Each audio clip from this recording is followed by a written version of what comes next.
Bom dia, o Bom Dia Borborema está no ar. Hoje, 15 de fevereiro, 46º dia do ano, faltam 319 dias para acabar o ano. Olha, fatos históricos que marcaram os séculos, né? Eu achei interessante aqui, hoje tinha muita coisa, viu, Bosco? O Bosco já tá aqui, falar as informações. Bom dia, pessoal. Bom dia, Bosco. Temos muita coisa hoje, como eu estava dizendo a vocês. Olha, em 1493, no dia 15 de fevereiro de 1493, Cristóvão Colombo, a bordo da caravela Nina, escreve uma carta aberta, amplamente distribuída para seu retorno em Portugal, descrevendo suas descobertas e itens inesperados do Novo Mundo. Em 15 de fevereiro de 1493. Quanto tempo demorava para essa carta chegar em Portugal, hein? Eu acho que chegava um ano depois. Mas eu acho que ainda era mais ágil do que o correio de hoje, viu? Porque antigamente pelo menos chegava, agora não chega mais não. O correio tá complicado, viu? O correio tá complicado. Olha, em 1878 foi fundado o Teatro da Paz, lá em Belém do Pará. Em 1894 foi inaugurada a Escola Politécnica de São Paulo. Olha, em 1898, o navio de guerra USS Maine explode e afunda no porto de Havana, em Cuba, matando 274 pessoas a bordo. Esse evento leva os Estados Unidos a declarar guerra contra a Espanha. Em 1946, o primeiro computador eletrônico de uso geral é formalmente entregue à Universidade da Pensilvânia, na Filadélfia. Quer dizer, primeiro computador. Em fevereiro começou o YouTube, telefone e agora computador. Fevereiro é o mês da tecnologia, viu? Em 1946, ENIAC, não, isso aqui eu já falei. Em 2001, foi publicado o primeiro esboço completo do genoma humano na revista Scientific Nature. Em 2013, a onda de choque de um meteoro deixa cerca de 1.200 pessoas feridas na região dos Urais, na Rússia. E também no dia 15 de fevereiro de 1841, diga quem nasceu, Bosco. Todo mundo já ouviu falar, mas ninguém sabia quem era. Em 15 de fevereiro de 1841, nascia Campos Salles.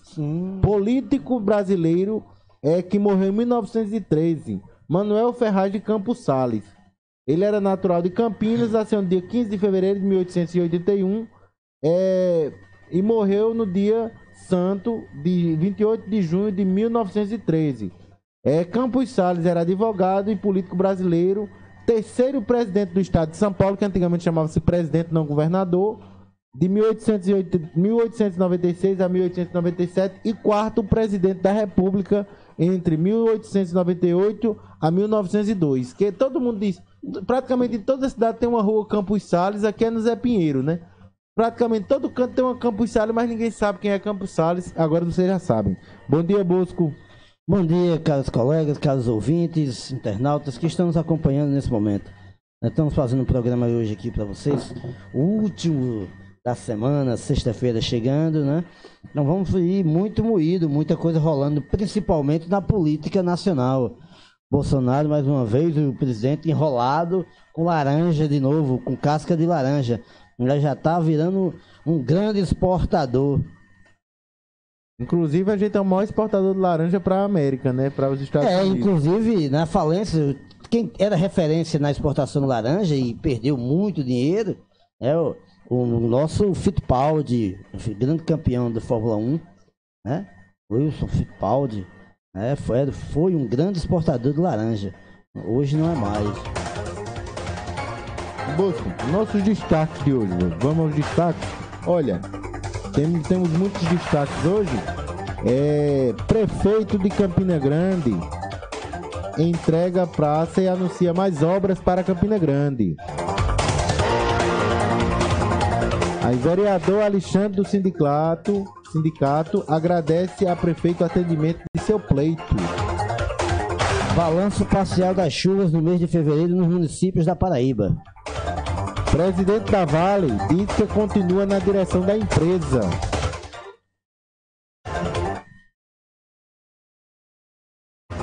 Beto Richa, esposa e filho viram réus na Lava Lava Jato por lavagem de dinheiro. Oposição no Congresso pressiona por depoimento de Bebiano. Olha, Trump descarta planos para acabar com crise, não descarta planos para acabar com crise na Venezuela.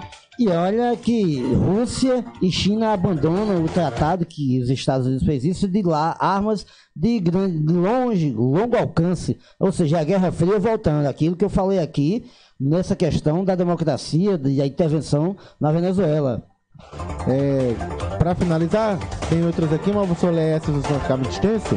Caso Marielle investiga Caso Marielle, investigações completam 11 meses sem conclusão alguma. 11 meses já, viu?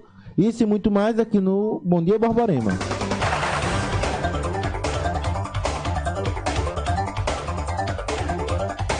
Poxa, começando aqui o programa, Bosco, que eu abri o programa aqui, mas salvei os negócios, mas não salvou. Terminou não salvando.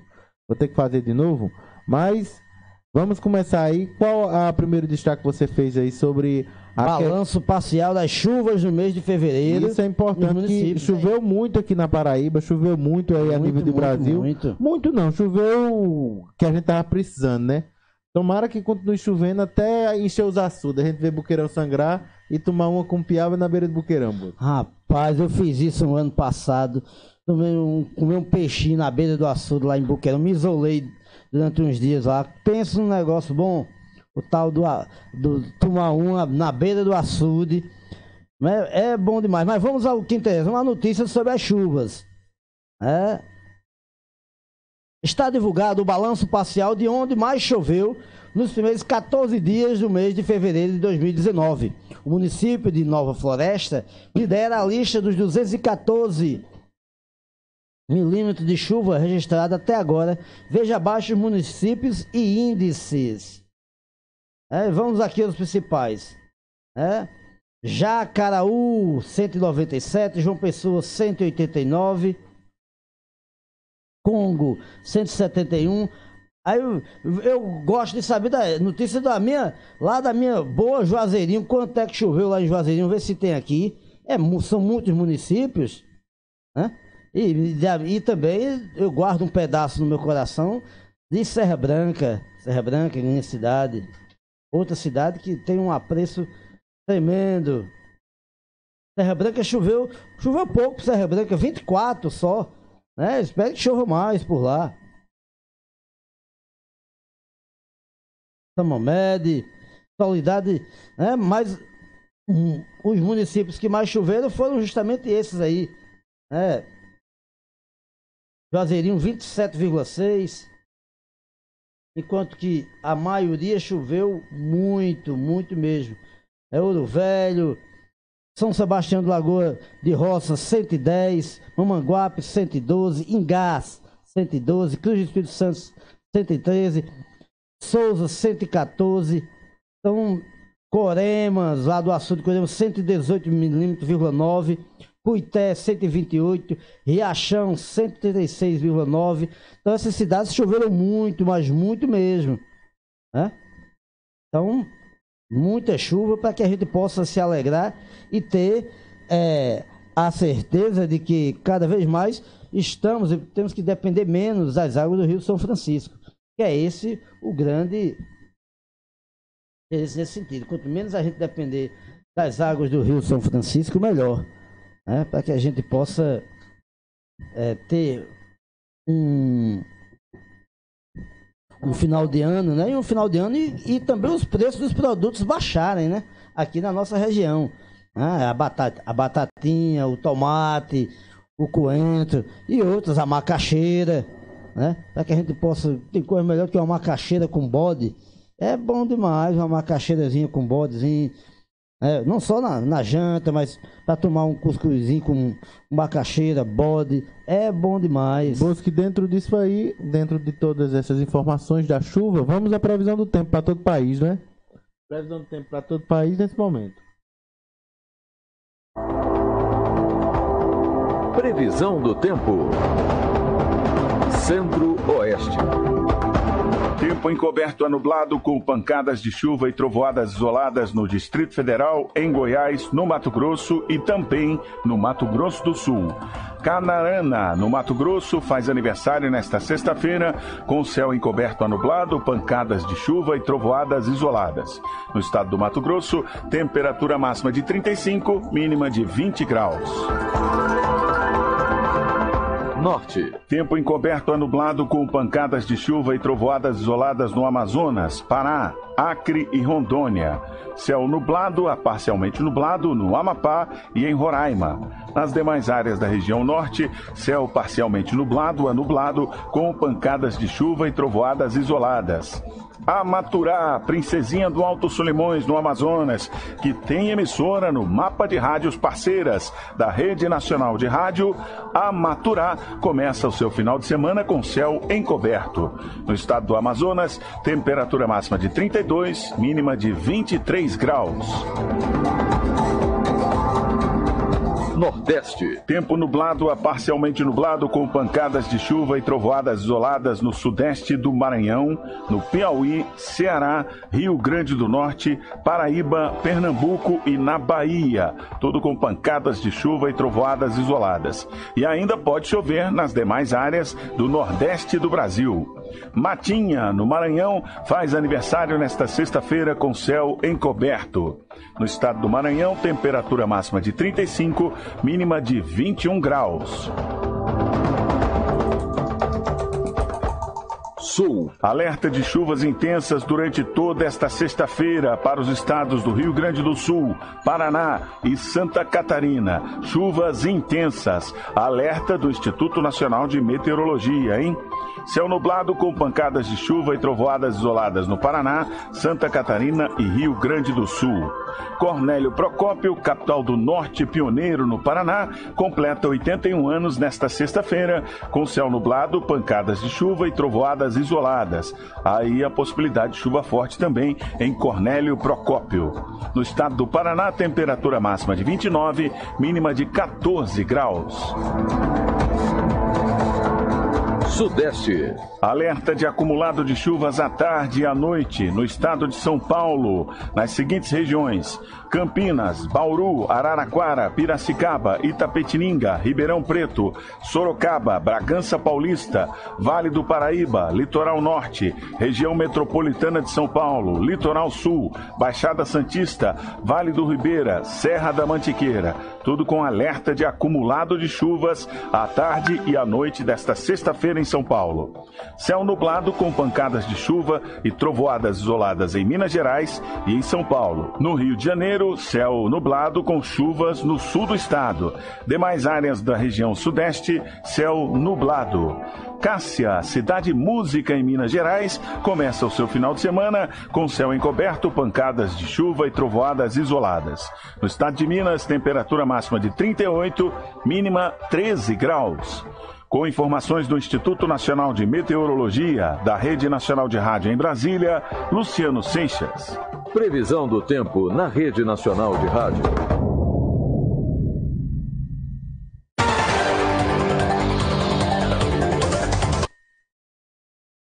Olha aí, hoje o danado tá meio rebelde, mas voltamos aí para fazer o programa. Vocês viram aí a previsão do tempo para todo o Brasil, estado das cidades, aí uma parceria da gente com a Rádio Agência. Mas continuando aqui, Bosco, tem muita coisa importante acontecendo. Enquanto o tempo tem algumas regiões que está chovendo, lá em Brasília parece que o tempo está nublado, viu? Está nublado, tá em Brasília. E Beto Richa, que era do Paraná, ele, esposa, filhos viram réus na Lava Jato, viu? Vou colocar aqui a matéria pra gente entender e vocês em casa entender também. Na sequência a gente comenta. Beto Richa é aquele que mandou descer o cacete nos professores lá em Minas Gerais. O ex-governador do Paraná, Beto Richa, a ex-primeira-dama Fernanda Richa e um dos filhos do casal, André Richa, viraram réus na Operação Lava Jato após a Justiça Federal aceitar denúncia por lavagem de dinheiro. O contador da família Dirceu Pupo também é alvo do inquérito. Segundo o Ministério Público Federal, Beto Richa recebia propina das concessionárias de pedágio no Paraná. De acordo com as investigações, o ex-governador lavava esse dinheiro comprando imóveis, que eram colocados no nome da Ocaporã Administradora de Bens, empresa que pertence a Fernanda Richa e seus filhos, André e Marcelo Richa. Inicialmente, a ex-primeira-dama não teve o seu nome incluído na denúncia protocolada no dia 29 de janeiro pelo MPF. No entanto, os investigadores decidiram colocar Fernanda Richa entre os acusados após analisar novas provas. Beto Richa é réu em outros 3 processos. Ele é acusado de corrupção passiva e lavagem de dinheiro por receber pagamento de propina por empresas de pedágio no Paraná. O ex-governador também responde a uma ação que apura o uso irregular de verba na saúde, na época em que era prefeito de Curitiba. O político também é investigado por fraudes na licitação de contratos, em um programa responsável pela recuperação de estradas rurais. Olha aí, vocês viram aí que Beto Richa, ele é como eu costumo dizer aqui, Busca, às vezes o cara bota menino, cachorro, saguim, empregada, como tem deputado na Paraíba que está sendo investigado, a empregada dele, a empregada pessoal dele, que agora como eles falam agora, secretária do lar dele, é comissionada na Assembleia, recebe pela Assembleia e trabalha na casa dele. Tem investigador que está sendo, tem deputado na Paraíba que está sendo investigado por isso. Mas, Bosco, como você já disse aí, como é que você vê essa questão de Beto Richa? Como você disse, ele mandou descer o pau nos professores lá no Paraná. Então é um candidato seguinte, faz parte do cordão, né? Não só de Temer, de Aécio Neves, né? E também do atual presidente Jair Bolsonaro. Então é o cordão que a gente está vendo aí. Cada vez mais o governo que assumiu não tem nem quase, se tiver 40 e poucos dias, se afogando em uma lama de corrupção, em uma estrutura extremamente viciada, cada vez mais as laranjas caem nas cabeças do presidente e dos seus filhos e de um monte de gente. Então é absurdo o que se vê desse governo. E o caso de Beto Richa é só mais um desse aspecto, né, que se denunciava antes. Só que a justiça no nosso país, ela continua sendo extremamente seletiva. Essa seletividade é o que faz com que cada vez mais nós, brasileiros, estamos cada vez mais descrentes nessa justiça. Essa seletividade de não punir, né, de não fazer justiça, só ocorre seletividade, só a punição para quem tem habilidade, para quem tem caráter, para quem fez pelo povo. E aí a justiça age rapidamente, né? Aquele trabalhador, né, do dia a dia, e para quem fez muito pelo país, a justiça foi seletiva e foi rápida, precisa demais até. E aí vai se dizer o que dessa situação, né? O Beto Richa, até agora não se sabe, por exemplo, o helicóptero cheio de coca pertence a apoiador de Jair Bolsonaro, apoiador de Aécio Neves, foi o comandante lá do time lá do Cruzeiro lá das Minas Gerais, o Perrella, e nada da justiça agir, né? As malas de dinheiro, né? Todo mundo está aí curtindo a vida, né? A imprensa não fala nada desse povo, como se tivesse sumido, desaparecido. Portanto, nós estamos descendo. Essa é a questão. E agora, mais uma situação que o governo está envolvido, e aí vai ser colocar toda a sujeira que está sendo, toda a lama, a sujeira está indo para debaixo do tapete. E o Poder Judiciário colaborando com isso. Bosco, olha, antes de estar continuando aqui, eu gostaria de estar mandando uns alôs aqui, ó. Minha amiga Maria do Carmo, lá na Vila do Artesão, que ela disse que tem de tudo, de algodão colorido ao artesanato mais simples. Vocês podem ir lá na Vila do Artesão, viu? Tem meu amigo Edgar Fernandes na audiência. Obrigado aí, Edgar, pela audiência. E tem aqui no perfil da rádio, que a gente está transmitindo agora no perfil no meu perfil, Bruno Herbert BA, lá no Facebook. Também estamos transmitindo no perfil da rádio, Rádio Borborema Oficial também. Estamos transmitindo ao vivo pelo Facebook, pelo YouTube, youtube.com/SNN Notícias. Estamos transmitindo pela rádio, que a gente pensa que não escuta, uma amiga de Bosco já estava reclamando aqui. Um abraço pra Lu, um abraço bem forte, Lu. Valeu pelo toque. Aí a gente está transmitindo pela rádio, que é radioborborema.com.br, através do aplicativo, que você entra lá na Play Store e baixa, Rádio Borborema, através também dos aplicativos Radiosnet. Você vai lá no Radiosnet, e aí tem um aplicativozinho no Radiosnet, ó. Esse símbolozinho que está aí do lado de Bosco, que agora vai aparecer do meu lado, esse símbolozinho azul, esse símbolozinho azul aí, a logo, marcazinha azul, com um bezinho com os tracinhos da rádio, esse é o da gente. Você vai lá, baixa aplicativo da gente. A gente também tá no Online Radio Box. Online Radio Box. Você vai lá, baixa o aplicativo, ele é parecido com Radiosnet.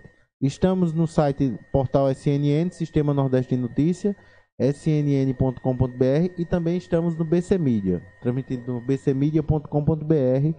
Nesses portais e no aplicativo você só nos escuta. Se você quiser ver eu e Bosco, Bosco e eu, aquela beleza de nós dois, se você quiser nos ver, você pode estar assistindo pelo YouTube ou pelo Facebook, viu?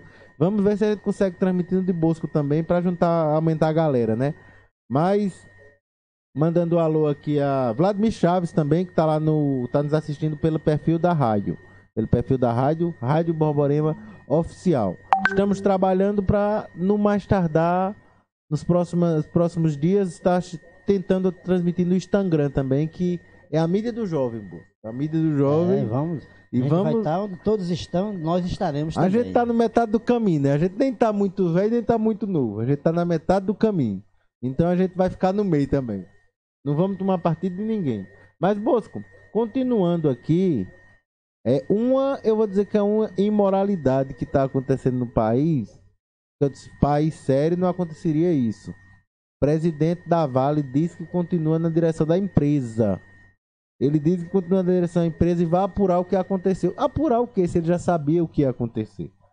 Ele vai apurar a negligência? Vai apurar a safadeza? Vai apurar a culpa daquelas formiguinhas inocentes que estavam lá? Vai apurar a culpa da mãe natureza que deixou uma nascente nascer antes daquela barragem? Ou vai apurar a responsabilidade?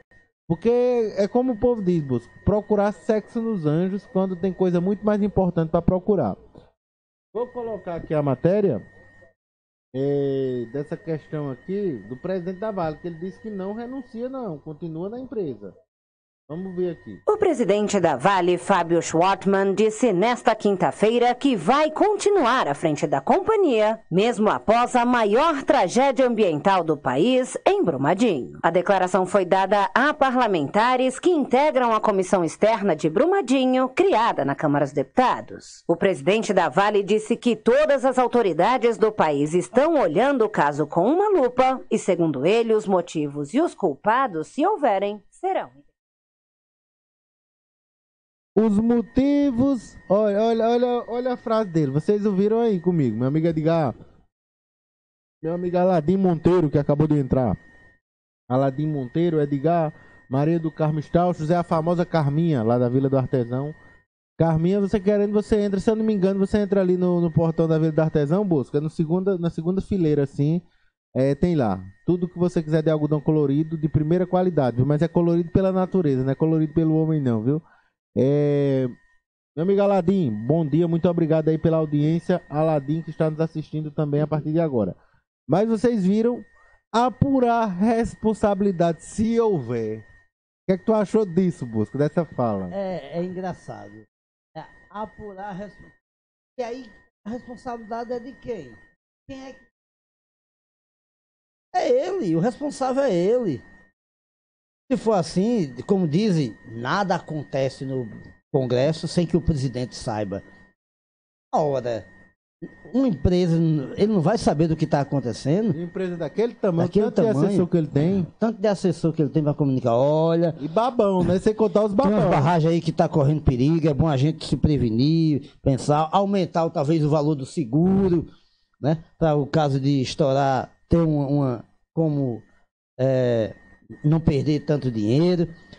Mas o que é que que acontece? Mas, Bosco, Nem o que é o responsável? até esse sistema, esse rapaz também, se você olhar bem, eles cometem até um crime financeiro. Como você falou da seguradora, eu ainda não tinha pensado nisso. É um crime de lesa pátria não, perdão, que a maioria desses seguros são em outras empresas. É um crime financeiro, porque ele sabe do risco, porém, fraudou um laudo dizendo que não tinha risco. Quer dizer, ele, se acontecer aquela tragédia, não se preocupem não que a Vale não vai perder um centavo não, aquilo eles têm seguro. Quem perdeu foi o povo. A Vale não vai perder nada. Aí a Vale, vamos supor, Bosco, olha o lucro.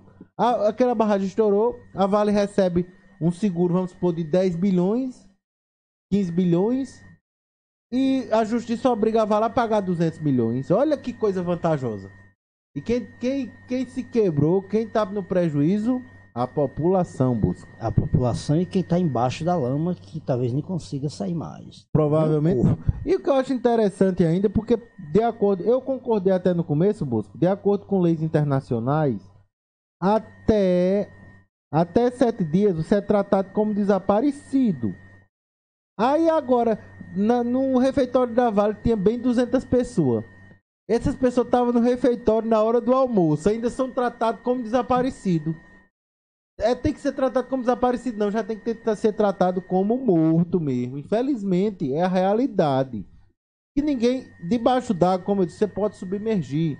Num caso de um terremoto, você sobrevive porque aquela parte das.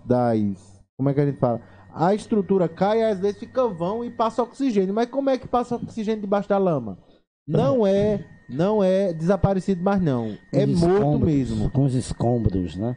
Lá embaixo ainda consegue se respirar, ter um pouco de oxigênio, né? Mas na forma como tá ali, como foi a lama, não tem como a pessoa respirar. E aí é morte na certa.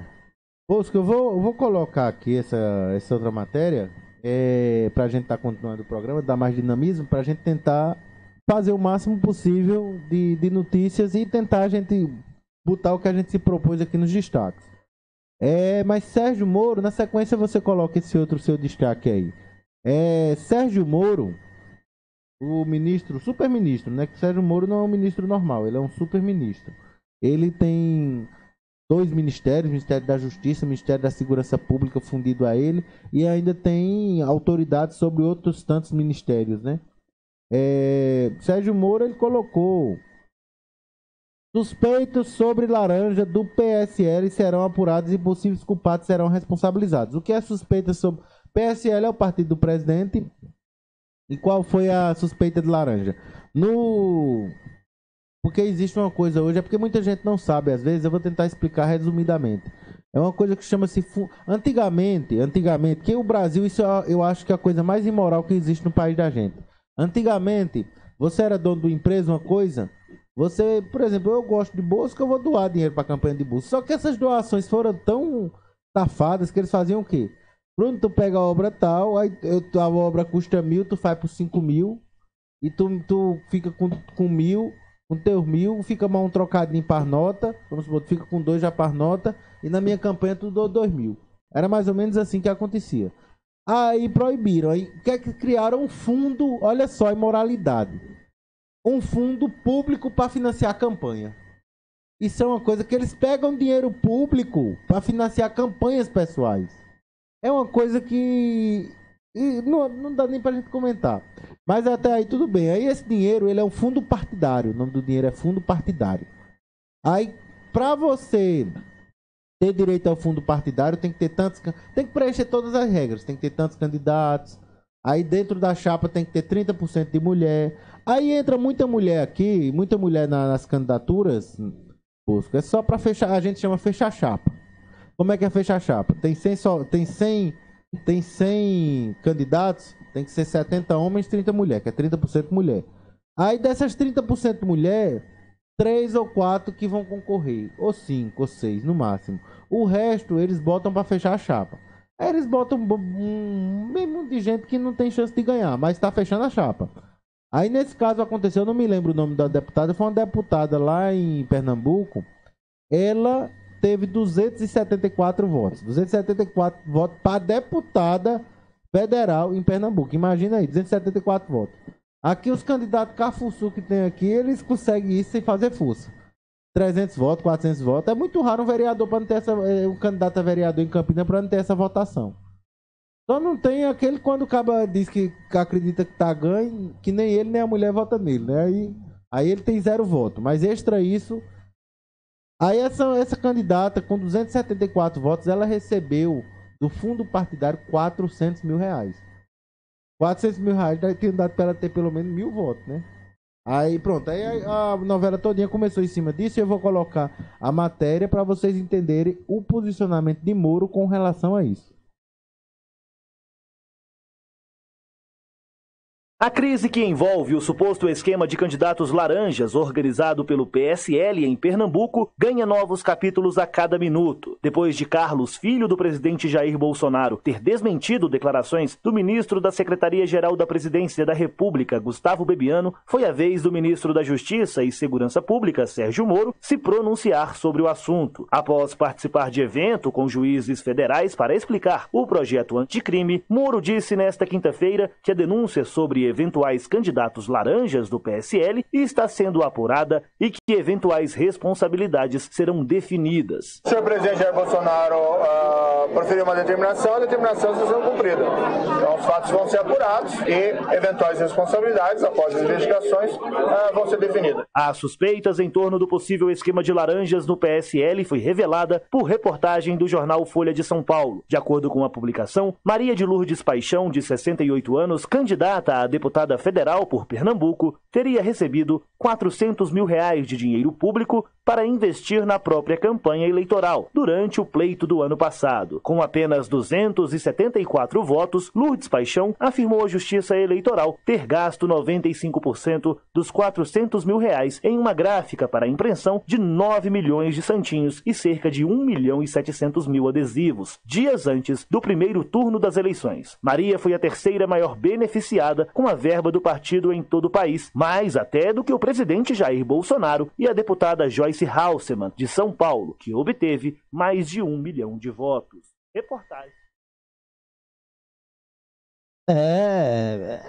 As contradições. 274 votos e 400... A deputada com 1 milhão de votos não recebeu isso tudo. Há 1 milhão de votos na minha... Há 1 milhão de... Mais 400 mil reais. Há 400 mil reais na minha mão para fazer uma campanha aqui. Não precisa muito, não. Hã? Caramba! Essa mulher, Bosco, ela deve ser muito anticarismática, né? Olha só, laranja, é por isso que essa coisa do pomar dos Bolsonaro só faz aumentar cada vez mais. Inclusive, é interessante a interferência. Um vereador da família, né, um filho dele que é vereador não sei onde, se mete no assunto da presidência, se mete com o ministro. Ou seja... Os caras estão pensando que é a casa deles, né? Parece que a confusão confusão aqui em casa a gente resolve tudo, né?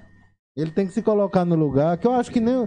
Pô, nisso eu vou elogiar o Temeroso, Bosco. A gente nunca viu problema de família bater na casa do Temeroso, porque ele devia ter muito problema, viu? Com a mulher bonita daqui. Ele devia ter muito problema em casa, mas... a gente nunca viu problema do Temeroso, nunca vimos problema de Dilma, como teve até aquele deputado, Dilma, se você gosta de mulher, assuma, mas a gente nunca viu problema de Dilma, a gente nunca viu problema de Lula, só teve um presidente que eu me recordo, Fernando Henrique também não, eu só me lembro um presidente que teve um cabaré danado também, foi Collor de Mello. Que era ele e a mulher. Itamar, Ele e a mulher. Itamar na época, também teve... Itamar era conhecido por ser enxerido, por ser o tarado, de pegador das modelos e etc. Né? Collor de Mello, o caso mais do governo Collor de Mello, foi do irmão. Né, mas não teve várias discussões com a mulher também? Não, mas a denúncia principal do governo Collor... O Pedro Collor. Foi que ele, o Fernando Collor, né, deu uma... As más línguas falavam assim, né? Que ele tinha pego, na época tinha dado em cima, coisa assim, com a Tereza Collor, que era na época uma das mulheres mais bonitas do Brasil, considerado o sorriso mais bonito do país, Tereza Collor, né? E isso foi o pivô, talvez, né? Que tenha levado o irmão a jogar toda a merda no ventilador de Fernando Collor de Mello, que gerou o Collor Gate escândalo, que depois entrou o PC Farias na história, e aí Collor foi empichado por crime de responsabilidade, por ter usado dinheiro de empresa particular, e aí teve provas de que a empresa pagou coisas para ele, e aí ele foi empichado, né, por maioria do Congresso, que depois ele, mesmo ele renunciando, foi punido com 8 anos sem mandato, e agora é a grande liderança desse governo que está aí, do Jair Bolsonaro no Senado, né? É o nível que está esse governo. Então é necessário pensar, você que votou nesse candidato, nesse governo que está aí, né? Não fique triste não, não se envergonhe se por acaso tiver que começar, já ir começando a se arrepender, não fique não, né? Eu acho que se faz necessário, você que teve tanta indignação com o governo anterior, é para ter a mesma indignação agora, a mesma indignação, porque não está diferente não, está muito pior, nós estamos apenas a 45 dias de governo, e está nessa situação, escândalo em cima de escândalo, laranja em cima de laranja, açaí, e aí vai. Olha, Bolso, também tem outro problema muito grande que está acontecendo. Eu vou dizer que está acontecendo isso para quem está nos ouvindo, minha amiga Carminha, que ela é grande simpatizante de Bolsonaro. Como eu disse, todo dia eu torço para dar certo. E outras pessoas que simpatizam também com ele, porque ele, quando ele se propôs a ser presidente do Brasil, ele vestiu uma fantasia que até a mulher dele disse, ele não é assim, mas ele se propôs a ser assim. E ele vestiu uma fantasia de que ele ia tentar resolver as coisas. Aí depois, quando ele sentou na cadeira, viu que não é tão fácil. Porque, pra mim, por exemplo, eu posso me candidatar a presidente brincando e acreditar que vou ganhar e chegar lá. Não é do mesmo jeito que a gente vê. Tem um filme com uma comédia com Eddie Murphy, lá dos Estados Unidos. É um filme que Eddie Murphy ele vira congressista, porque ele tem um nome parecido com um congressista lá. Eu recomendo até vocês assistirem. Ele tem um nome parecido. Aí, por um acaso do destino, ele, por ter um nome parecido, ele ganhou. Mas não era aquele congressista, não. Por exemplo, vamos supor que meu nome é ACM, né? Também, Antônio Carlos Magalhães. Aí o povo vê pelo meu nome, eita, Antônio Carlos Magalhães da Bahia, e vota. Aí eu ganho. Aí o nome do filme é Distintos Cavalheiros.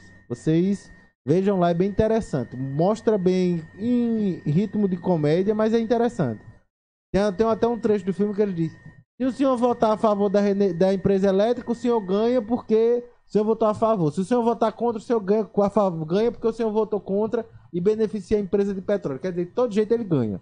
É um filme bem interessante, vocês assistam. Distintos Cavalheiros. É com Eddie Murphy. Muito bom o filme.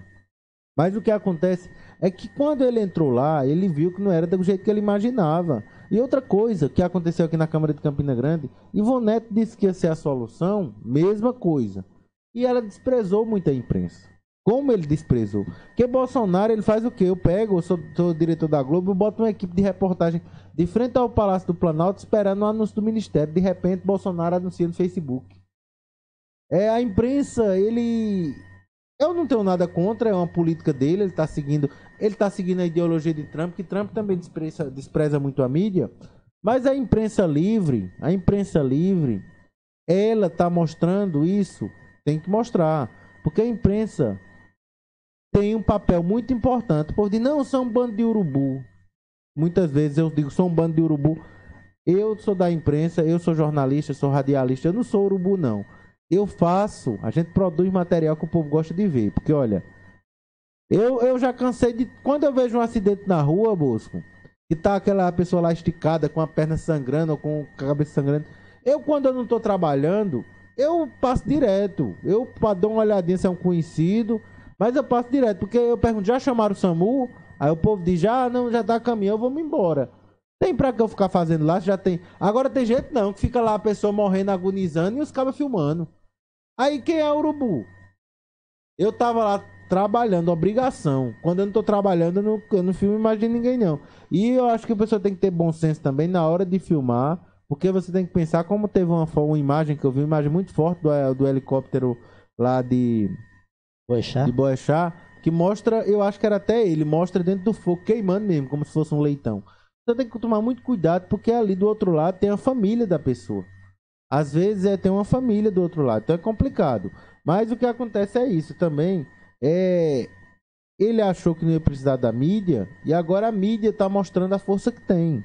E tem que mostrar mesmo. Tem que mostrar mesmo a força que tem. Pra que veio? Os bem feitos tem que ser mostrados, mas o mal feito também tem que ser mostrado, viu, Bosco? Não, é isso. Eu acho que essa queda de braço que o governo atual começou durante o processo eleitoral, começa a demonstrar e eu acho que ele vai ter que bater pino. Senão, cada vez mais, vem bombas e bombas e bombas e não perdoa. A grande mídia, as grandes corporações de comunicação não perdoam. Olha, pode ter certeza. Coisa que eu tava vendo aqui, tem meus amigos que estão assistindo aqui, ó, meu amigo Raniério Araújo. Ele trabalha lá na Câmara Municipal de Campina Grande. Eu não me recordo nem de quem ele é assessor, mas ele é assessor lá na Câmara. Me perdoe, viu, Ranieri, mas eu conheço ele. Ele colocou aqui, ó, bom trabalho e um grande abraço de Ranieri Araújo e das gêmeas Nicole, Nadine, do José Pinheiro. Muito obrigado aí, a gente aqui no Zé Pinheiro. Ainda agora eu falei, logo no começo, Ranieri, antes de você entrar, eu falei quem era Campos Salles. Olha, que muita gente não sabe. Há um comentário aqui do Alisson. A questão de Alisson, o problema que o Bruno falou com relação ao problema do governo Lula são problemas familiares. O problema que teve o governo Lula, que eu me lembro, foi dele tomar uma cachaça, ou seja, mais problemas de intimidade no que diz respeito à vida pessoal do presidente. Isso nunca apareceu nada. O governo teve problemas? Teve, né?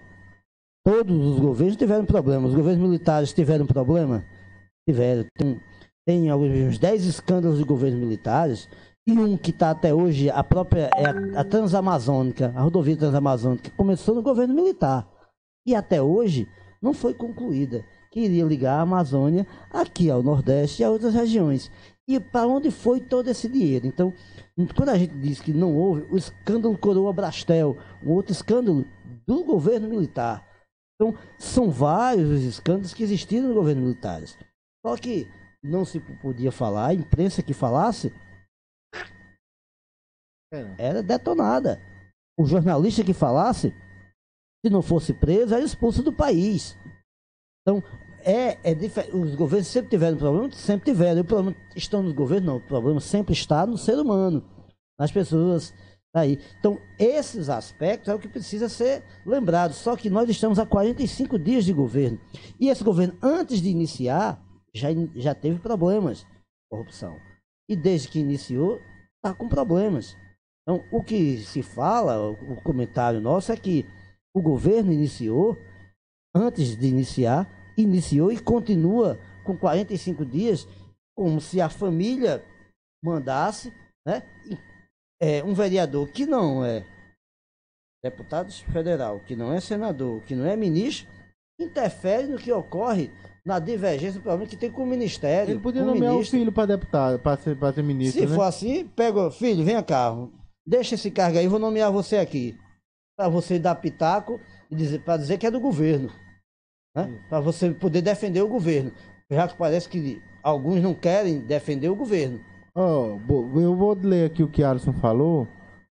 Que aqui a gente tá. O Alisson falou assim, ó. Discordo quando o amigo Bruno fala que nunca viu problema no governo Lula. Pergunta o escândalo do Mensalão e todos os outros. Abraço, Brunão. Abraço, Alisson. Não tava falando em questão de roubo, não. Que essa questão de roubo em todos os governos houve. No de Lula, ele mesmo, eu vou dizer assim, que ele mesmo foi o algoz dele mesmo. Porque ele que deu poder à Polícia Federal. Porque eu acho, Alisson, vou falar direto a Alisson, eu acho que Lula, eu não vou dizer que ele não sabia de tudo não, porque ele era presidente da República, mas boas partes das falcatruas ele não sabia, porque se ele soubesse, ele não tinha dado tanto poder à Polícia Federal não, porque vamos supor, eu sou presidente do Brasil, eu sei que eu sou um pilantra, eu sei que eu gosto de roubar, eu vou dar poder à Polícia Federal? Eu acho que Lula, ele tem culpa porque ele não fiscalizou. Mas eu acho que nem de tudo que aconteceu ele sabia, não. Mas ele tem que ser responsabilizado, porque era obrigação dele saber. O que eu estava falando aqui, Alisson, é questões familiares. A gente citou o caso de Collor, que Collor teve problema. Era Suzane Collor, não era o nome da mulher dele? Acho que era. Aí depois teve problema com a mulher, depois a mulher saiu, parece que a mulher ainda pousou nua, não foi? Numa revista. Aí teve o problema com o irmão Pedro Collor, que denunciou ele. Eu tô dizendo assim, nesse sentido, Alisson, que a partir do momento que você se torna uma pessoa pública, por exemplo, você foi do Exército, você sabe, se o que sua família, você era, por exemplo, comandante do 31º Batalhão de Infantaria Motorizada aqui em Campina Grande, você sabe que se o filho dele se envolver num roubo, vai dizer, mas rapaz, o filho do comandante, eu tô dizendo é isso, que a família, no momento que a pessoa se torna presente, a família, infelizmente, ela vai junto. Aí a gente diz o quê? Que a família de Bolsonaro, o filho de Bolsonaro fica desmentindo. Não foi nem Bolsonaro que desmentiu. O filho de Bolsonaro desmentiu o Bebiano, né? Dizendo que não fez. E depois mostrou que depois foi mostrado que falou com o presidente em mensagem. Rapaz, essas mensagens que ele tinha falado com o presidente. Aí quem ficou desmoralizado? É porque eu acho que hoje em dia com esses aplicativos, tem como a gente provar que falou. Agora tem um programinha que eles criam uns fantasmas, viu? Eu não vou dizer não, mas existe. Mas olha, mandar o alô aqui para meu amigo Walter Gomes, o maior vendedor de coco aqui de Campina Grande. Meu amigo Dantas Silva. Na escuta, Bruno, Lula sabia de tudo. Bolsonaro não sabe de nada. Mas continuando aqui o programa, vamos deixar de polêmica. Eu acredito que sabia também, viu, Sérgio? Mas eu botei na... Perdão. Eu botei na condição hipotética de que todo mundo é inocente até que se prove o contrário. Exatamente. Mas não, todo mundo é inocente não, que se prove o contrário não. Quem tem... E aí tem que ter as provas, né? Como você pode ser condenado sem prova também. De acordo com a nossa justiça, o condenado só por convicção, você pode ser condenado. Prova não é suficiente. A convicção de que você é culpado já lhe serve como condenação. Olha, outro fato polêmico que Bosco gosta é a questão lá da Venezuela. Aí que é que Trump disse? Vamos colocar aqui essa matéria. Trump não descarta planos para acabar com crise na Venezuela, viu? Trump não descarta esses planos. Eu vou colocar aqui a matéria para vocês ficarem mais por dentro do assunto. E a gente também, viu? Que muita coisa eu leio assim rapidamente, mas muita coisa eu escuto junto com vocês também. Mais uma vez, o presidente dos Estados Unidos, Donald Trump, deixou em aberto o quão longe os Estados Unidos pretendem chegar caso Nicolás Maduro não deixe o poder de forma espontânea. O aceno do republicano vem diante de uma progressiva pressão popular por meio de manifestações e da movimentação internacional contra o governo do chavista. Durante encontro nesta quarta-feira com o presidente da Colômbia, Iván Duque, na Casa Branca, Trump voltou a dizer que todas as opções estão sobre a mesa quando o assunto é a crise na Venezuela. Trump foi questionado por jornalistas se pretendia enviar 5.000 soldados à Colômbia e a possibilidade não foi descartada pelo presidente. O número específico de 5.000 soldados foi levantado na pergunta porque foi visto no caderno de anotações do assessor para a Segurança Nacional dos Estados Unidos, John Bolton, durante pronunciamento à imprensa no início do ano. O presidente americano também revelou que sempre há mais de um plano para ser executado caso Maduro não deixe o poder. Na reunião com Trump, o líder do executivo colombiano tem descartado a possibilidade de uma ação militar. Duque chegou a destacar o papel do cerco diplomático cada vez mais efetivo. Importante aliado de Nicolás Maduro, o governo de Cuba afirmou que tropas dos Estados Unidos avançam pelo Caribe para preparar uma agressão e aventura militar disfarçada de intervenção humanitária contra a Venezuela. O Ministério das Relações Interiores cubano disse que há movimentações de forças especiais americanas em direção a aeroportos de Porto Rico, República Dominicana e de outros pontos da região, sem o conhecimento dos governos desses locais. Olha aí, Bosco, você viu aí, Trump ele está disposto a ser humanitário e resolver o problema da Venezuela. Vamos lá. Pura humanidade. Vamos lá, olha só. Gente, assim, eu gosto de estudar a questão da geopolítica mundial e os Estados Unidos foi humanitário no Iraque. Os Estados Unidos são humanitários no Iraque. Né? Foi lá, a missão era liberdade do Iraque. Né? E aí o que foi que deu lá? Né? Simplesmente o Iraque foi destroçado e não conseguiu resolver. Tá certo? É a partir da guerra do Iraque que vai surgir hoje a chamada mundo islâmico, né? Que mais provoca a Al-Qaeda, de certa forma, se desintegrou não, virou outras coisas e hoje está aí a Brigada Islâmica, né? A ISIS, que chamam assim, né?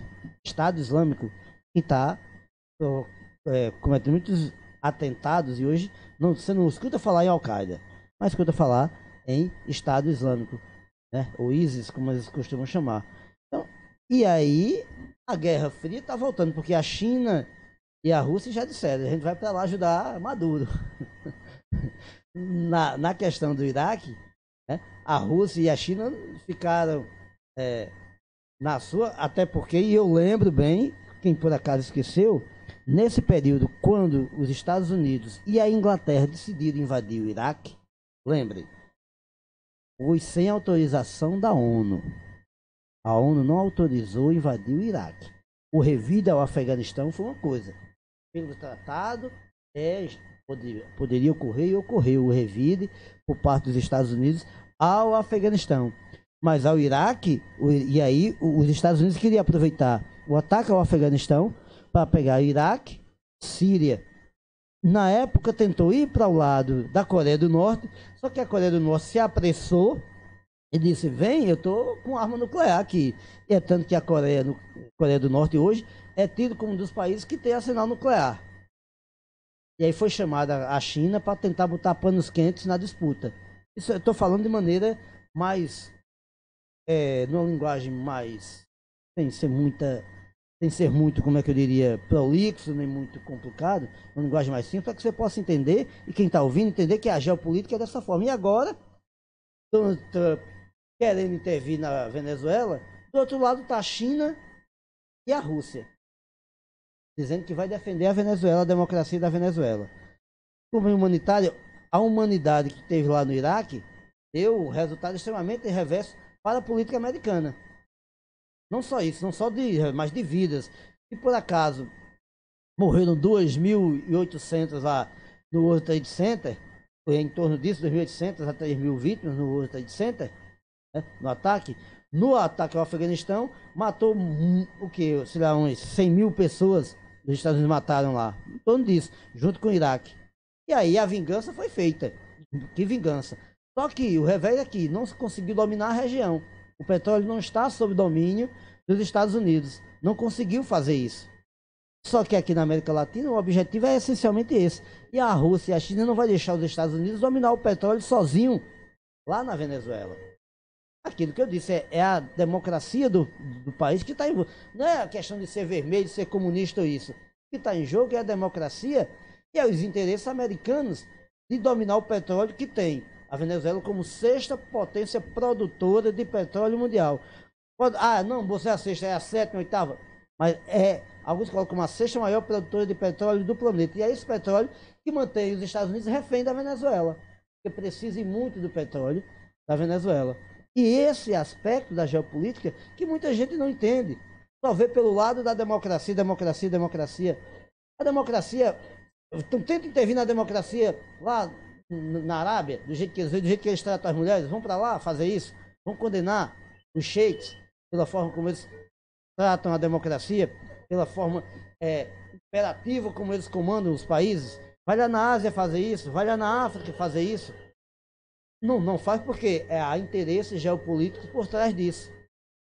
Então, tudo que tem que se ver não é só a forma como a notícia vem, mas o que é que provoca isso. E os interesses econômicos sempre existirão por trás dessas nações. De quererem a ajuda humanitária, não. Há ajuda humanitária, mas há por trás o interesse de domínio, de ampliação do seu poder político e econômico. Olha, Busco, tem até a questão aqui que meu amigo Dantas, meu amigo Sérgio, ele vem falando também, eu até concordo com ele. O povo venezuelano é refém desse ditador há muito tempo que já deveria ter ocorrido uma intervenção.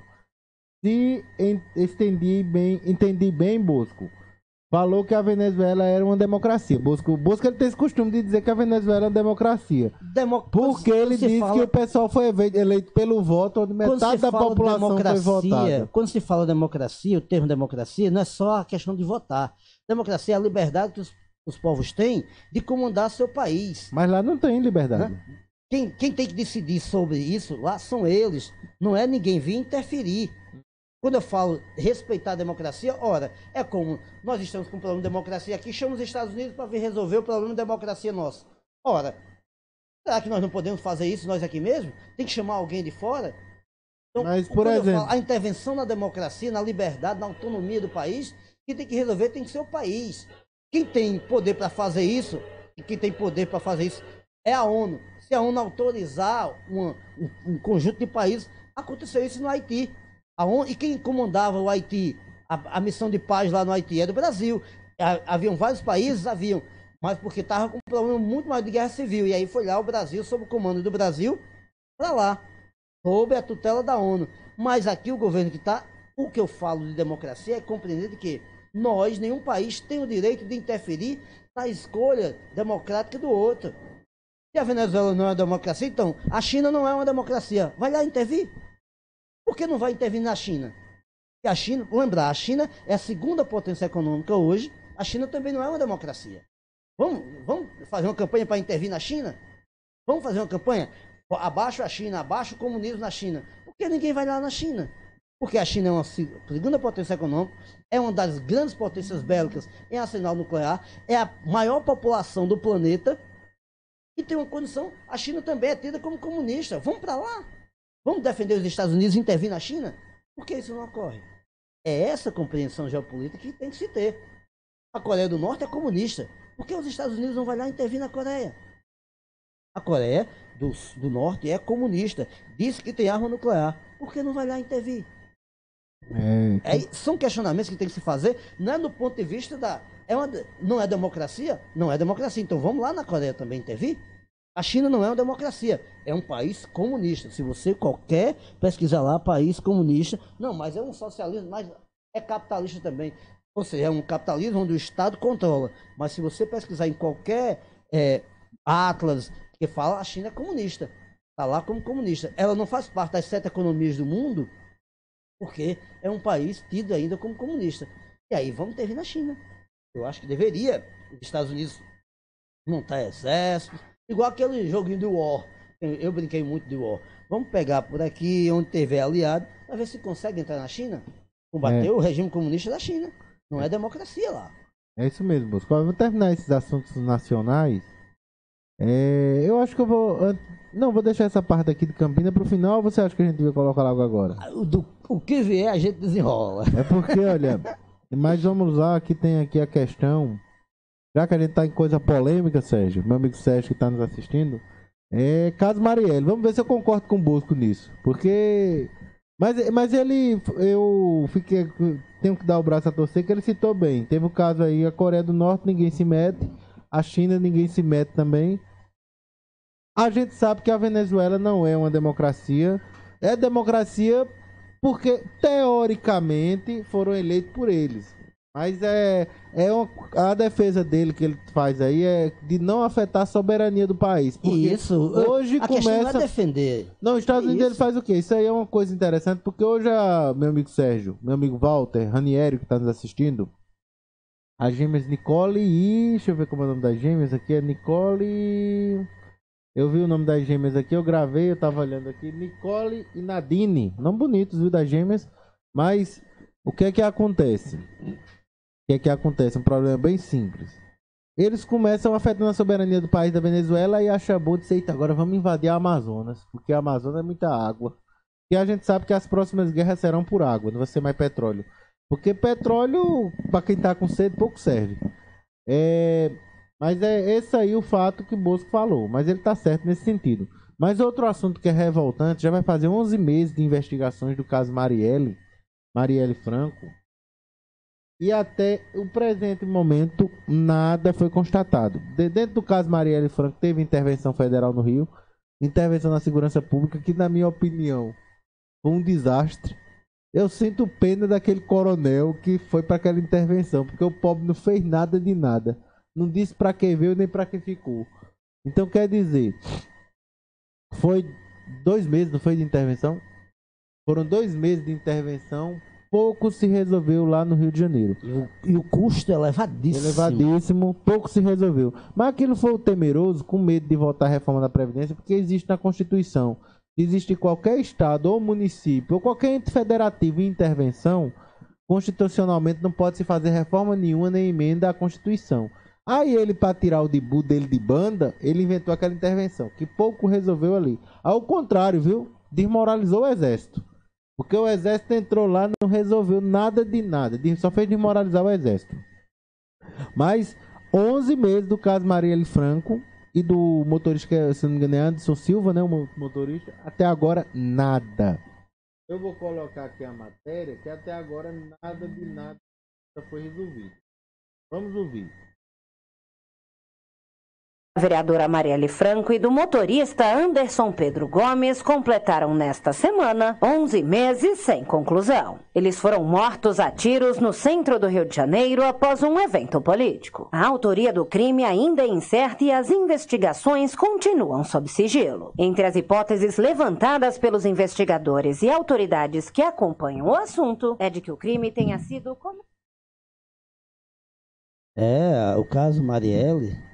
Mais uma vez, e aí, claro, os milicianos praticaram esse crime, e foram milicianos, no qual me parece que o fato do filho do vice do presidente estar envolvido nisso também está sendo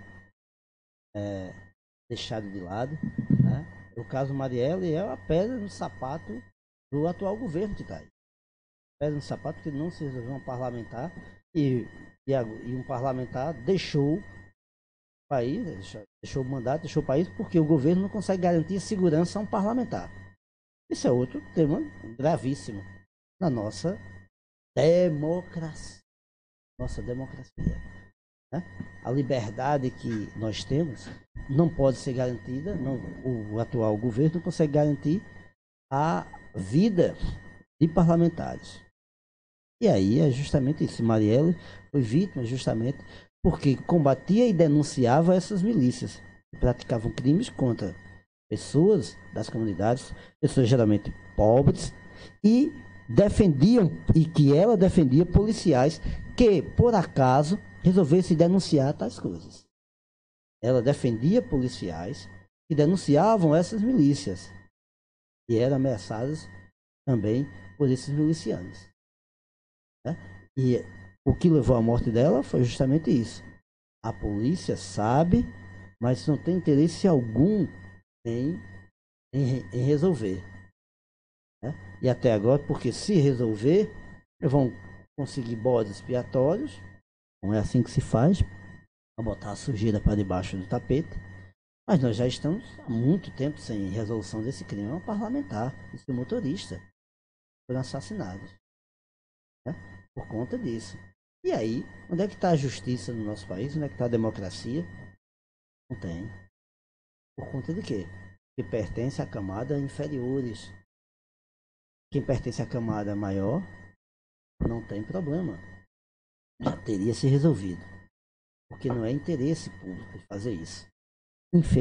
Além disso, o fato, soma-se a isso aí, colocar no caldeirão disso o fato de ser mulher. O fato de ser mulher também pesa. Né? Uma morte de mulher é comum. Né? É comum. Sendo parlamentar, mais ainda. Não tem tanta influência. Né? Então são essas situações que que nos causa revolta e faz com que nós, que fazemos que divulgamos notícias, inclusive não vê notícias aí falando sobre isso, sobre essas coisas. Infelizmente, são poucos os meios de comunicação que divulgam, que instigam, que cutucam a ferida desse problema, que ainda lembram que existe um caso Marielle e que não está Esse caso até agora está sem solução. Bosco, olha, e tem até respondendo aqui meu amigo Sérgio, ele colocou aqui que não, na China não existe pessoas morrendo de fome. Não existe? Meu amigo Sérgio, eu acho que você pode pesquisar lá no YouTube, tem uns filmes, tem uns vídeos lá, não sei se já foi retirado, mas são meninas, geralmente meninas, que lá na China menina não é muito interessante, porque primeiro gera um custo, menina não dá produção, essas coisas tudo, menina só tá menino. Teve eu já vi um vídeo, uma tristeza, um vídeo, faz muito tempo já, que eram as meninas que elas deixavam pra morrer lá num canto. Sérgio, olha só, na China, o que é que você tem que entender, quando professor de geografia, deixa eu dar só pra tu dizer, Bosco, eles têm um bloqueio de mídia muito grande, é tanto que nem o próprio YouTube, muitos aplicativos não funcionam. A China, pra vocês terem uma ideia, ela não tem o Google é bloqueado na China, a China tem um Google próprio, o Google da China. Olha só, tem que entender, a China tem quase 1,5 bilhão de população. O planeta hoje tem 7 bilhões e mais um pouquinho. Desses 7 bilhões, 1,5 bilhão está na China. Outro 1,3 bilhão, por aí, vezes 3, está na Índia.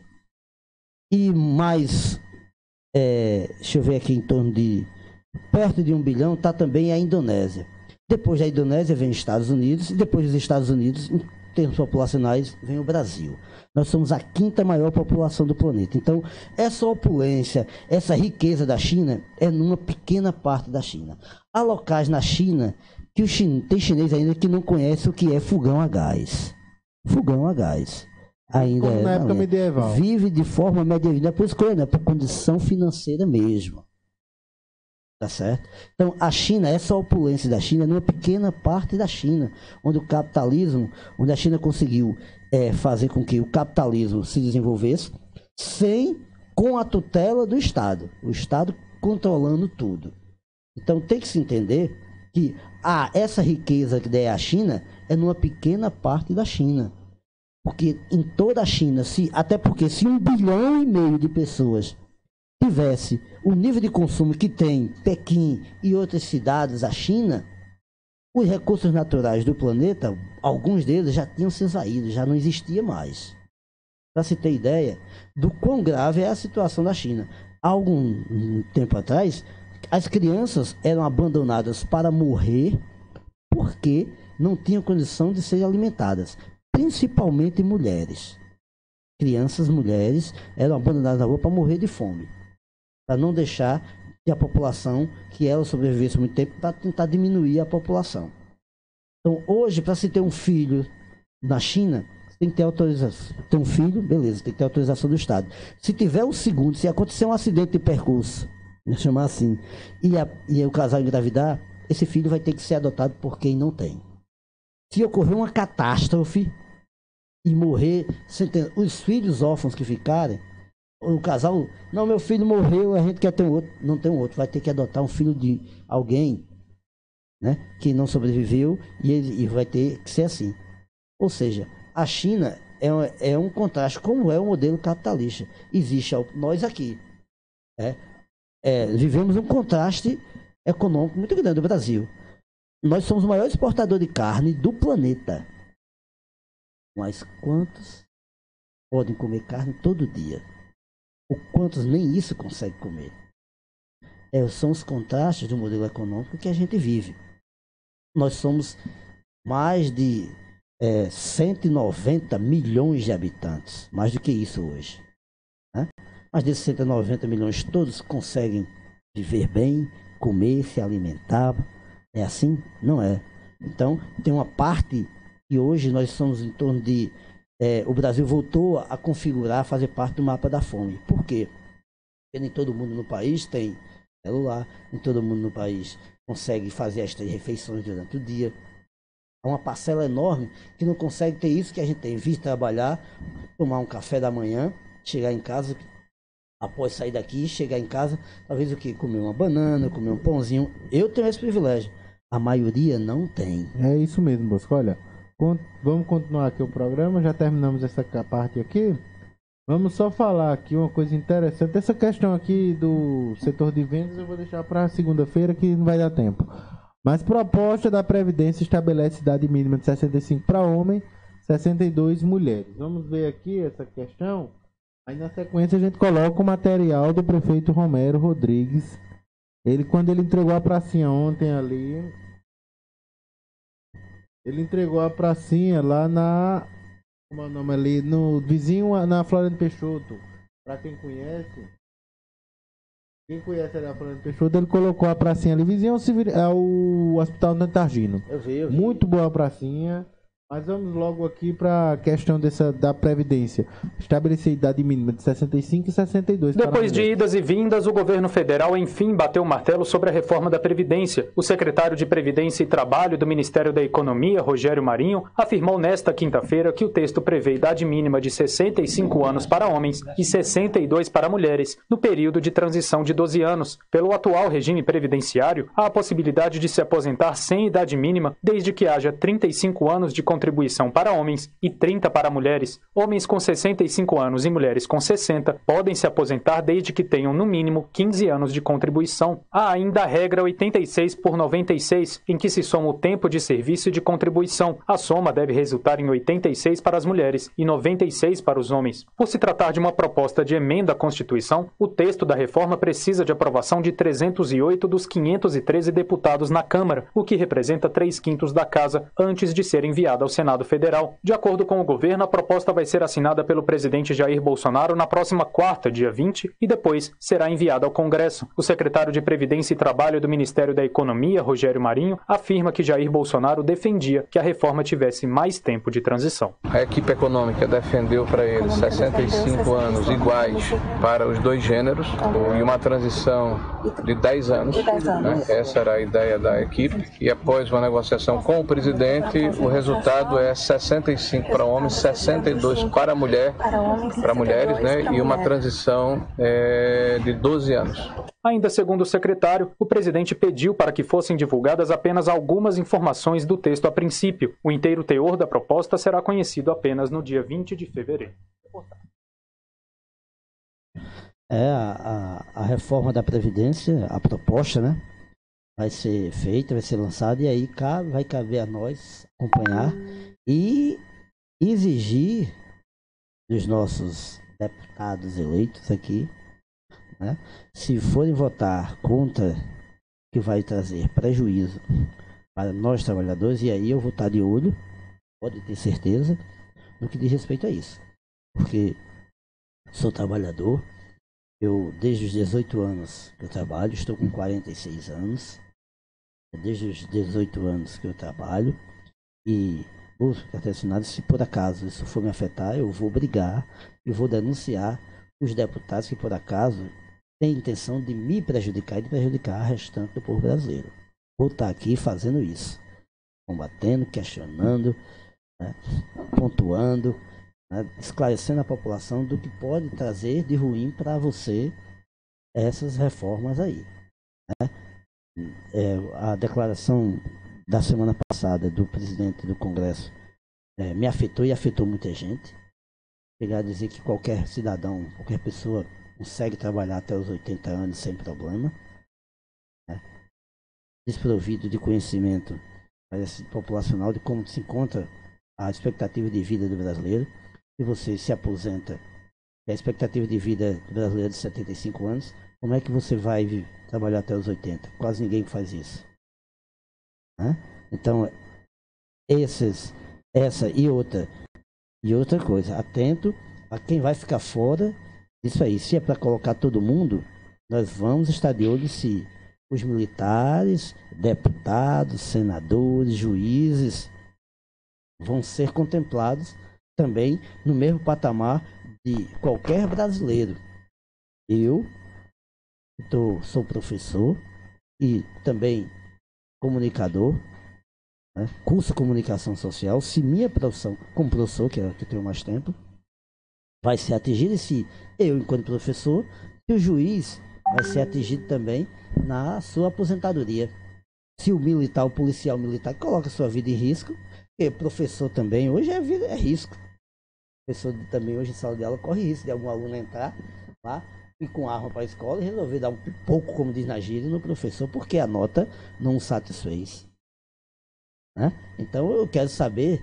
O motoboy corre risco de vida mais do que um policial. Isso, não só risco de vida, corre risco de vida lotando por assalto, por doença, questão de lerna, questão de estar ali o tempo todo com o punho na moto e aquilo traz um problema de circulação. Então tudo isso, vê se vai atingir todos os trabalhadores. Porque se for ter privilégios de algumas categorias, eu, nesse espaço aqui, eu vou estar denunciando, eu vou estar criticando, fazendo críticas pesadas, contundentes, que eu acho que tem que ser feita. Enquanto a democracia no nosso país existe, enquanto a liberdade de expressão existe, porque se tirarem isso, aí vocês não vão poder reclamar. Não vão poder dizer, não, o professor Bosco não criticou. E aí eu vou cutucar na ferida, seja do governo, seja de quem for. E se você for atingido pela reforma e tiver votado no governo que está querendo lhe prejudicar, não tenha vergonha não, é só dizer, eu votei, essa reforma não me satisfaz e estou contra. Pode dizer. Você não tem admitir um erro ou ir contra o que você discorda, é o mesmo que você pode fazer. Tá certo? Eu faço isso. Acho que você pode fazer também. Né? E assim a gente vai formando o corpo para tentar derrotar algo que vem prejudicar não só a mim, mas a você também, cidadão. É isso, Bruno? Isso mesmo, meu amigo Bosco, isso mesmo. Mandar um alô aqui para minha amiga Roseli Henriques, que está nos ouvindo. Isso mesmo. Ontem, mudando o assunto aqui, o Prisma Bosco já comentou demais sobre a reforma da Previdência. É uma coisa que não vale nem a pena comentar, porque o governo populista disse que ia tirar privilégios como o Collor ameaçou. Esperamos que a reforma da Previdência seja do Congresso, seja do Senado, seja do Judiciário, seja dos militares também. Não seja apenas do povo do Brasil que sofre. Seja de todos, viu? Porque o povo, eles dizem, não, vamos tirar privilégio dos militares. Que hoje, quando a gente se aposenta, a gente tem salário reduzido.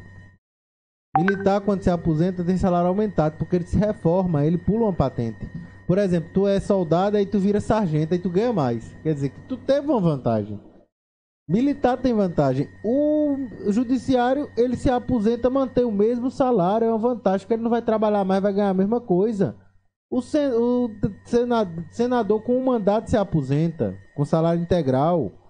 Só tira o salário dos assessores, mas o salário dele é integral. Só tira a verba de gabinete, né? Mas o salário é integral.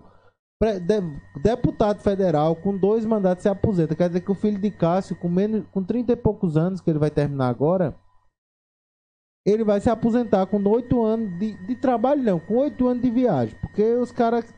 É como o Rodrigo Maia disse. Uma pessoa como ele, eu no trabalho de Rodrigo Maia, por exemplo, eu no trabalho de Rodrigo Maia, eu trabalho até mais de 80 anos. Maranhão tem 85 e tá lá firme e forte trabalhando. Maranhão tem 85 anos, firme e forte trabalhando. Um exemplo vivo de que um deputado, um senador, consegue trabalhar de 85 anos. Então, quer dizer, se aposenta com 85 anos. Não se aposenta com um mandato, não.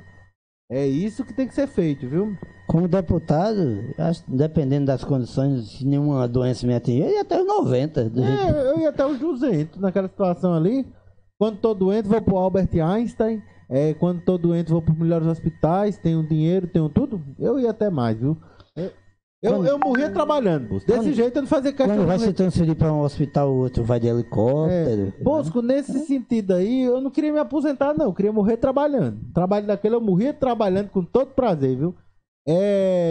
O prefeito Romero Rodrigues ontem entregou mais um benefício aqui para a cidade de Campina Grande. Ele entregou a pracinha Seuzinha. A pracinha Seuzinha ali na... Pra quem não sabe, é ali vizinho a... Todo mundo já passa lá. Praticamente todo campinense passa ali. Vizinho ao Hospital Antônio Targino, onde antes era um monte de barraca velha, um terreno feio danado, barraca velha de madeira. Aí hoje tem essa pracinha lá e ele botou em homenagem a Seuzinha, seu Severino, que ele era dono daquele parque Noite Ilustrada, todo mundo já foi naquele parque. Aí botou em homenagem a ele. Vamos ouvir aqui a matéria pra gente estar finalizando o programa. De um terreno público invadido de forma desordenada, onde havia drogas e prostituição. E essa informação que eu estou dando é a informação dos paroquianos aqui da paróquia São Cristóvão, das pessoas que visitavam com frequência aqui o Hospital Antônio Tagino, dos próprios funcionários do hospital. Nós estamos entregando hoje uma área totalmente bem construída, revitalizada e, inclusive, bonita do ponto de vista de padrão de arquitetura. Eu estou feliz, claro. Deus nos proporcionou a oportunidade de transformar dezenas de áreas como essa. São mais de 50 praças com academia na cidade. A gente tem construído semana após semana. Por incrível que pareça, e por sinal, tem mais 6 em construção, inclusive um parque lá no Conjunto dos Professores. É uma praça-parque que tem 30 mil metros quadrados, que também estamos edificando. Então, assim, uma praça é um futuro mais promissor, é uma expectativa de vida que aumenta, porque as pessoas usam os equipamentos de saúde para a promoção da atividade física, como exatamente melhoria do condicionamento físico, é uma vida mais saudável, é um meio ambiente mais bem cuidado em função exatamente da arborização e assim sucessivamente, como também pontos comerciais que estão sendo restabelecidos. Normalmente, segundo o governo, sempre se coloca o pé no freio. Você tem feito o contrário, principalmente depois de 2018. Essa forma de trabalhar e esse número de ações por Campina Grande é uma forma de Romero mostrar que veio para mudar? Olha, eu falei, eu acho que desde o processo de reeleição, eu acho que muitos escutaram a nossa fala nos meios de comunicação da cidade, que fariam um segundo mandato bem melhor do que foi o primeiro mandato. E aí eu troquei o freio pelo acelerador. Aquele carro que é um carro automático, tem o freio, na verdade, e tem um acelerador. No meu, nós tiramos o freio, só tem o acelerador. E a gente está seguindo em frente com obras e ações estruturantes, a gente fala com orgulho e com alegria na parte de pavimentação. E aí nós estamos falando de 120 quilômetros de pavimentação que foram iniciadas no mês de dezembro, e teve continuação agora a partir do dia 7 de janeiro. Hoje eu já posso comunicar a vocês que a partir de amanhã estaremos iniciando mais uma rua que será pavimentada no bairro do Catolé. Do bairro do Catolé a gente vai dar uma circulada até o bairro da Liberdade e assim sucessivamente em 38 bairros de Campina Grande, fazendo essa verdadeira transformação. Maria Branco Ribeiro, Rua de Amanhã, a rua que tem aquele canalzinho que interliga o Canal do Prado à Rua Vigário Calixto. Será, primeiro, feito a fresagem, reperfilamento e recapeamento. E assim sucessivamente. E o que eu peço é sabedoria e discernimento a Deus. Ainda hoje de manhã eu conversei com os técnicos da Caixa Econômica Federal, porque eu já estou esperando a liberação e eles me prometeram até a próxima semana no máximo de mais de 18 milhões e meio de reais, contemplando 117 ruas com calçadas, pavimentação em paralelo.